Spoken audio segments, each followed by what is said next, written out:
Hello all അസ്സലാമു അലൈക്കും. Welcome back to my channel.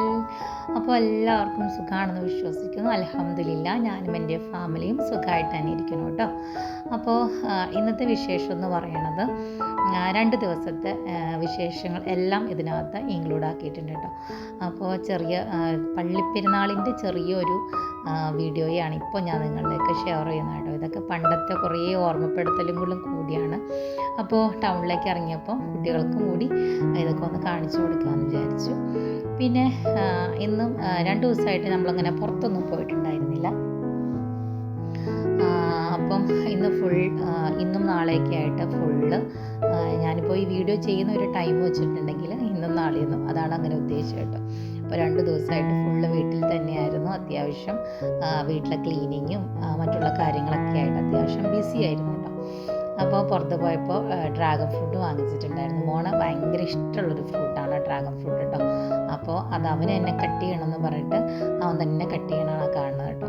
അപ്പോൾ എനിക്ക് പേടിയാണ് ഈ കത്തിയൊക്കെ കൊടുക്കുമ്പോൾ, പക്ഷെ കുഴപ്പമൊന്നുമില്ല. ഞാൻ അടുത്ത് നിന്ന് ഷൂട്ട് ചെയ്യുന്നുണ്ടെങ്കിലും ഞാൻ ശ്രദ്ധിക്കുന്നുണ്ട് കേട്ടോ. അപ്പോൾ ഓക്കെ, അവന് ഇഷ്ടപ്പെട്ട ഫ്രൂട്ട് ആയതുകൊണ്ട് തന്നെ ആദ്യത്തെ പീസ് ഞാൻ അവനെ കഴിക്കാൻ കൊടുത്തു. അപ്പോൾ ഓക്കെ, ബാക്കി ഞാൻ ജ്യൂസ് അടിക്കാമെന്ന് വിചാരിച്ചിട്ട് ഞങ്ങൾക്കുള്ള ജ്യൂസാക്കി എടുത്തിട്ടുണ്ടായിരുന്നു. എനിക്കും ഡ്രാഗൺ ഫ്രൂട്ട് അങ്ങനെ ഒറ്റയ്ക്ക് വെറുതെ കഴിക്കുമ്പം എനിക്ക് ഒട്ടും ടേസ്റ്റി ആയിട്ട് എനിക്ക് തോന്നിയിട്ടേ ഇല്ല കേട്ടോ. ഇതുപോലെ ജ്യൂസൊക്കെ ആക്കുമ്പോൾ പാലൊഴിച്ച് അതുപോലെ ജ്യൂസൊക്കെ ആക്കി എടുക്കുമ്പോൾ നല്ല ടേസ്റ്റാണ്. അപ്പോൾ എല്ലാവരും കഴിച്ചു, ഞാനും ഒരു ഗ്ലാസ് കുടിച്ചു കേട്ടോ. ആസ്വദിച്ച് കുടിക്കുന്നതാണ് ഈ കാണുന്നത്. വീടിനുള്ളിൽ ഇതുപോലെ ഒരുപാട് ഫ്ലവറൊക്കെ വയ്ക്കുന്നത് എനിക്ക് ഭയങ്കര ഇഷ്ടമാണ് കേട്ടോ. അപ്പം എവിടെ കണ്ടാലും ഓൺലൈൻ വഴിയാണെങ്കിലും അതുപോലെ തന്നെ ഷോപ്പിലൊക്കെ ആണെങ്കിലും എനിക്ക് ഇഷ്ടപ്പെട്ടാണെങ്കിൽ ഞാനതൊക്കെ വാങ്ങിക്കാറുണ്ട് കേട്ടോ. എന്നിട്ട് അതിൻ്റേതായ രീതിയിൽ ഓരോരോ സ്ഥലത്ത് ഇങ്ങനെ വെക്കുക ഭയങ്കര ഇഷ്ടമാണ് കേട്ടോ. എന്താ പറയുക, നമ്മൾ വാങ്ങിക്കുന്ന പ്ലാന്റ്സ് ആണെങ്കിലും അത് ഇൻഡോർ പ്ലാന്റ്സും ഔട്ട്ഡോർ പ്ലാന്റ്സൊക്കെ ഉണ്ടല്ലോ, അതൊക്കെ ഒരുപാട് കളക്ഷൻസൊക്കെ എനിക്കുണ്ട് കേട്ടോ. അതൊക്കെ ഞാൻ പിന്നീട് നമ്മുടെ വീഡിയോസിൽ ഓരോന്നൊക്കെയായി കാണിച്ചു തരാം കേട്ടോ. അപ്പോൾ ക്ലീനിങ്ങും കാര്യങ്ങളൊക്കെ കുറച്ചൊക്കെ കഴിഞ്ഞ സ്ഥിതിക്ക് മോനുമായിട്ട് കുറച്ച് നേരം കളിക്കാമെന്ന് വിചാരിച്ചിട്ട്, കാരണം അവനെപ്പോഴും പരാതി പറയും, അവനുമായിട്ട് ഇവിടെ ആരും കളിക്കുകയൊന്നുമില്ല എന്നുള്ള രീതിയിലൊരു പരാതിയൊക്കെ പറയാറുണ്ട് കേട്ടോ. അപ്പോൾ ഇടയ്ക്കൊക്കെ ഞാൻ അതിനൊക്കെ വേണ്ടി ടൈം കണ്ടെത്താറുണ്ട്. ഓക്കെ, പിന്നെ പറമ്പിലെ കുറച്ച് കാര്യങ്ങളാണ് ഞാൻ ഏറ്റവും കൂടുതൽ ഇമ്പോർട്ടൻസ് കൊടുക്കാറുള്ളതെന്ന് എനിക്ക് തന്നെ തോന്നിയിട്ടുണ്ട് കേട്ടോ. കാരണം ഭയങ്കര ഇഷ്ടമാണ് എനിക്ക് ഓരോ പ്ലാന്റ്സ് നട്ട് നനയ്ക്കുക, അതിൻ്റെ പുറകെ അടക്കുക, അതിൽ നിന്ന് റിസൾട്ട് കിട്ടുക. ഞാൻ എല്ലാ വീഡിയോയിലും മിക്കപ്പോഴും പറയാറുള്ള കാര്യങ്ങൾ തന്നെയാണ്.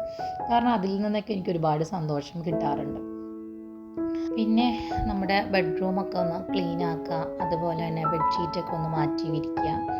ഇതും സാറ്റർഡേയിൽ തന്നെ ചെയ്യുന്ന കുറച്ച് കാര്യങ്ങളാണ്. കാരണം സാറ്റർഡേ സൺഡേ എന്ന് പറയുമ്പോൾ എനിക്ക് കിട്ടുന്ന ആഴ്ചയിലെ 2 ദിവസങ്ങളാണ്. അത് മാക്സിമം ഞാൻ വീട്ടിൽ തന്നെ യൂട്ടിലൈസ് ചെയ്യാനാണ് ആ ടൈം ഞാൻ നോക്കുന്നത് കേട്ടോ. അന്നത്തെ ദിവസമാണ് ഏറ്റവും കൂടുതൽ വാഷ് ചെയ്യാനുള്ള ദിവസം എന്ന് പറയുന്നത്. ഭയങ്കരമായിട്ട് ഒരാഴ്ചയിലെ മൊത്തം തുണി ഉണ്ടായിരിക്കും ഇവിടെ വാഷ് ചെയ്യാനായിട്ട്. നല്ലതും ഉണ്ടായിരിക്കും, അതുപോലെ വീട്ടിലോട്ട് ഇടുന്നതും ഉണ്ടായിരിക്കും. അപ്പോൾ രണ്ടും സെപ്പറേറ്റ് ചെയ്തിട്ട് രണ്ടും വാഷ് ചെയ്തെടുക്കണം. ഓക്കെ, അപ്പോൾ വീട്ടിലോട്ട് ഇടുന്ന കൂടുതലും ഞാൻ വാഷിംഗ് മെഷീനിൽ തന്നെയാണ് ഇടാറുള്ളത്. നല്ലതൊക്കെ ഞാൻ മാറ്റി കല്ലിൽ അലക്കിയാണ് എടുക്കാറുള്ളത്. ഓക്കെ, അപ്പോൾ അതിൻ്റെയൊക്കെ കഴിച്ചിട്ടുണ്ട് കേട്ടോ. പിന്നെ എന്താ പറയുക, ഇടയ്ക്ക് ഞാനിതുപോലെ മുരിങ്ങയില ഭയങ്കര ഇഷ്ടമാണ് എനിക്ക്. ചീരയിലെല്ലാം ഐറ്റംസും നല്ലതാണ്. അതിൻ്റെയൊക്കെ ഒരു ഗുണങ്ങൾ ഞാൻ പറയാതെ തന്നെ കേൾക്കുന്നത് നിങ്ങൾക്ക് നന്നായിട്ട് അറിയാമല്ലോ അല്ലേ. അപ്പോൾ ഇതൊക്കെ ഉണ്ടാക്കി തരികയാണെങ്കിൽ നമുക്ക് കഴിക്കാനായിട്ട് ഭയങ്കര ഉഷാറായിരിക്കും അല്ലേ. പക്ഷെ ഇത് ഉണ്ടാക്കിയെടുക്കാനുള്ള പാടെന്ന് പറയുന്നത് ഇതുപോലെ ഇത് സെപ്പറേറ്റ് ചെയ്തെടുത്തിട്ട് ആ ഒരു ടൈമിങ്ങാണ് ആർക്കും പറ്റാത്തത്. ഓക്കെ, പിന്നെ ഇന്ന് സ്പെഷ്യൽ ഫുഡ് എന്ന് പറയണത് എപ്പോഴും നെയ്ച്ചോറ്, ബിരിയാണി ഇങ്ങനെയൊക്കെ ആയിരിക്കും. പക്ഷേ ഇന്നൊരു വെറൈറ്റി, അല്ലെങ്കിൽ എപ്പോഴെപ്പോഴും ഒന്ന് തന്നെയാകുമ്പോൾ നമുക്കത്ര രസം തോന്നില്ലല്ലോ. എല്ലാ ഫുഡും നമ്മൾ കഴിക്കണമല്ലോ. അപ്പോൾ ഇന്ന് ഞാൻ കോക്കനട്ട് റൈസാണ് ഉണ്ടാക്കിയിട്ടുണ്ടായിരുന്നത്. പെട്ടെന്ന് തന്നെ ഉണ്ടാക്കാൻ വേണ്ടിയിട്ട് ഞാൻ കുക്കറിലാണ് കേട്ടോ കോക്കനട്ട് റൈസൊക്കെ ഉണ്ടാക്കാറുള്ളത്. അപ്പോൾ ഒറ്റ വിസിലോടുകൂടി തന്നെ നമ്മുടെ ചോറൊക്കെ ഇതുപോലെ പൂ പോലെ ചോറൊക്കെ ആയിട്ടുണ്ടായിരുന്നു. എനിക്ക് ഭയങ്കര ഇഷ്ടമാണ് കേട്ടോ കോക്കനട്ട് റൈസും, അതുപോലെ തന്നെ സാലഡ്, പപ്പടം പൊരിച്ചത്, ചിക്കൻ കറി. ഇതിപ്പം ഈ ഒരു എന്താ പറയുക, പുറത്തൊക്കെ ഒറ്റയ്ക്കൊക്കെ താമസിക്കുന്ന ആൾക്കാരൊക്കെ ഉണ്ടെങ്കിൽ പെട്ടെന്ന് ഉണ്ടാക്കിയെടുക്കാൻ പറ്റുന്ന അടിപൊളി റെസിപ്പി കൂടിയാണ് കേട്ടോ ഈ ഒരു കോക്കനട്ട് റൈസ് എന്ന് പറയുന്നത്. ഞാനിതിൻ്റെ വീഡിയോ ഇതിന് മുമ്പ് നമ്മൾ ചെയ്തിട്ടുണ്ട്. അപ്പോൾ അത് നമ്മുടെ വീഡിയോയിൽ നോക്കി ചെയ്യാൻ പറ്റുവാണെങ്കിൽ അടിപൊളിയായിരിക്കും കേട്ടോ.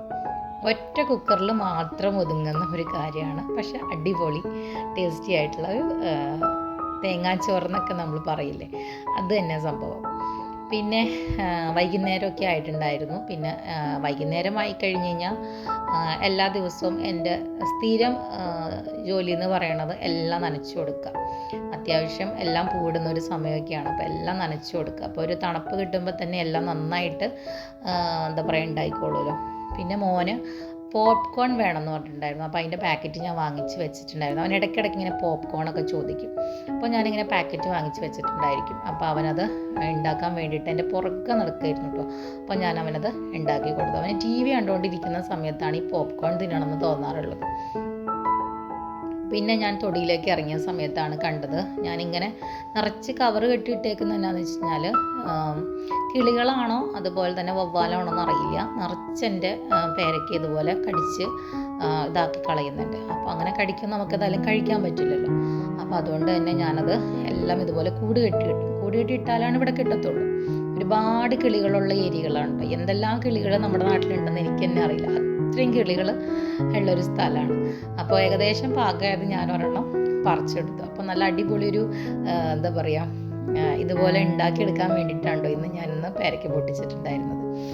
അപ്പോൾ നമ്മൾ ഈ ട്രാവലൊക്കെ ചെയ്യുന്ന സമയത്ത് എല്ലാം ഉപ്പിലിട്ടൊക്കെ വെക്കുന്നത് കണ്ടിട്ടില്ലേ. അപ്പോൾ അതുപോലെ എനിക്കിഷ്ടപ്പെട്ട ഒരു റെസിപ്പിയാണ് കേട്ടോ ഇത്. പേരയ്ക്കയാണെങ്കിലും എന്ത് ഐറ്റാണെങ്കിലും മാങ്ങയാണെങ്കിലും അതുപോലെ എല്ലാം ഇതുപോലെ ഉപ്പും മുളകും ഒക്കെ കൂട്ടിയിട്ട് ഇതുപോലെ കഴിക്കുകയാണെങ്കിൽ നല്ല ടേസ്റ്റി ആയിരിക്കും കേട്ടോ. പണ്ട് കാലത്താണ് നമ്മൾ ഇതുപോലെയൊക്കെ ഒരുപാട് കഴിച്ചിട്ടുണ്ടായിരുന്നു. ഇപ്പോൾ ഇതൊന്നും കഴിക്കാനുള്ള സമയം പോലും നമ്മൾ കണ്ടെത്താറില്ല അല്ലേ. അപ്പോൾ അതാ ഇനി എല്ലാ പണിയും കഴിഞ്ഞിട്ടുണ്ടായിരുന്നു. അപ്പോൾ മോൻ്റെ കൂടെ പോപ്കോൺ കഴിച്ചുകൊണ്ടിരിക്കുകയാണ് കേട്ടോ. അപ്പോൾ അവനാണ് പറഞ്ഞത് ഇങ്ങനെ കഴിക്കാൻ പറ്റുമോ എന്ന് ചോദിച്ചിട്ടുണ്ടായിരുന്നു. അപ്പോൾ അതെനിക്കറിയില്ല, ജസ്റ്റ് ഞാൻ ഒന്ന് ട്രൈ ചെയ്ത് നോക്കുന്നതാണ് കേട്ടോ. അപ്പോൾ ഓക്കെ, നമ്മളുടെ ഇന്നത്തെ വിശേഷങ്ങളൊക്കെ ഇത്രേ ഉള്ളൂ. അപ്പോൾ ഇൻഷാ അല്ലാഹ് അടുത്ത വീഡിയോയിൽ നമുക്ക് കാണാം. അപ്പോൾ നമ്മുടെ വീഡിയോ ഇഷ്ടമാണെങ്കിൽ ലൈക്ക് ചെയ്യുക, ഷെയർ ചെയ്യുക, സബ്സ്ക്രൈബ് ചെയ്യുക. Thank you.